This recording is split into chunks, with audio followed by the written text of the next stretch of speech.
স্বাভাবিক নিয়ম হচ্ছে আপনি তেলাওয়াত ওই আয়াত শেষ করে তেলাওয়াত বন্ধ করে আপনি দাঁড়ানো থাকলে সিজদা করবেন, বসা থাকলে বসা থেকেই সিজদা করবেন, দাঁড়াবেন না, দাঁড়ানো দরকার নেই। তিলাওয়াত যখন করেছেন তখন আসলে সিজদা করেননি, পরবর্তীতে তিলাওয়াতে সিজদা তিনি দিয়েছেন, সঠিক হবে কিনা জানতে চাইছেন। কোরআন মাজিদে 14টি এবং মতান্তরে 15টি সিজদার আয়াত রয়েছে। এটার স্বাভাবিক নিয়ম হচ্ছে আপনি যখন পড়বেন তখনই তেলাওয়াত থামিয়ে আপনি সিজদা করে নেবেন।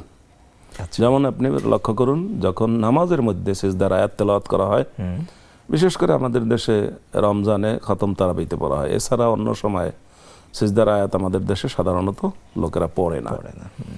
তো আসলে পড়া কিন্তু উচিত। তো তারাবিতে বা যে সময় তেলাওয়াত করেন তখন নিয়ম হচ্ছে ওই আয়াত শেষ হওয়া মাত্র তিনি সিজদা দিয়ে নেবেন। পরে যদি তিনি আরো তেলাওয়াত করেন সেটা তিনি দাঁড়িয়ে আবার তেলাওয়াত করবেন, যেমন হাফেজ সাহেবগণ খতম তারাবিতে এটা করে থাকেন। তো নামাজ ছাড়া যখন তেলাওয়াত করা হয় তখনও কিন্তু স্বাভাবিক নিয়ম হচ্ছে আপনি তেলাওয়াত ওই আয়াত শেষ করে তেলাওয়াত বন্ধ করে আপনি দাঁড়ানো থাকলে সিজদা করবেন, বসা থাকলে বসা থেকেই সিজদা করবেন, দাঁড়াবেন না, দাঁড়ানো দরকার নেই।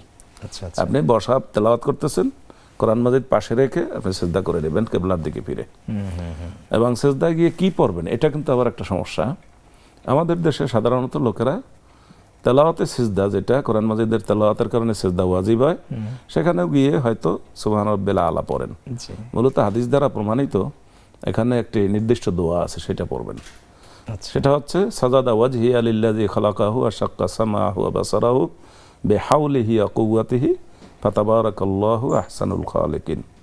এটা হিসনুল মুসলিম নামে একটা দোয়ার বই, আমাদের দেশে খুব ভালো মানের বই, অথেন্টিক রেফারেন্স সহ সে বইতে তারা পাবেন। আমাদের দর্শক শ্রোতা যারা আছেন সবাইকে আমরা অনুরোধ করব এই বইটি সংগ্রহ করে এই সিজদার দোয়াটা এখান থেকে শিখে নেবেন। দোয়াটা কি আরেকবার একটু বলা যাবে? হ্যাঁ, আমরা বলতেছি এবং এটা রেকর্ড হয়ে যাবে, সেখান থেকে পরে অনেকেই শুনতে পারবেন।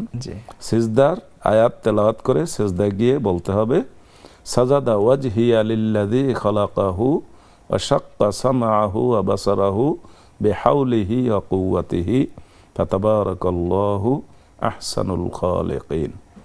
এইটা পড়তে হবে। এখন আমাদের দেশের রেওয়াজ হচ্ছে এই যে আমি এখন তেলাওয়াত চালিয়ে যাব, সিজদাটা পরে দেব। এই সিজদা কিন্তু পরে মনে থাকে না, আবার পরে উজু থাকে না, এভাবে করতে করতে সিজদাটা হয়তো দেওয়াই হলো না। সেখানে কিন্তু আমাদের একটা অপরাধ হচ্ছে, সিজদাটা দেওয়া ওয়াজিব। ওই আয়াতের মধ্যে এমন কথা দোয়াটি বললেন, এই দোয়াটি কি বাংলায় অনুবাদ পড়ার কোনো সুযোগ আছে? বাংলায় অনুবাদ তো প্রত্যেকেরই পড়ে নিতে হবে, জেনে নিতে হবে, কিন্তু সিজদায় গিয়ে আরবিতেই বলবেন, এটাই স্বাভাবিক। আচ্ছা, তো এই দোয়া এটা নির্দিষ্টভাবে এটাই পড়ার কথা হাদিস শরীফে এসেছে। অতএব সুবহান রাব্বিল আলা এটা নামাজের সিজদার দোয়া, কিন্তু তেলাওয়াতের সিজদার দোয়া ওইটা নয়। আমাদের দেশে যারা আমরা মুসলমান আছি, বিশেষ করে হাফেজ সাহেবদের এটা জানা দরকার, ইমাম সাহেবদের জানা দরকার, সাধারণ মুসল্লিদের জানা দরকার। আমরা কিন্তু এইটা অনেকেই জানেন না।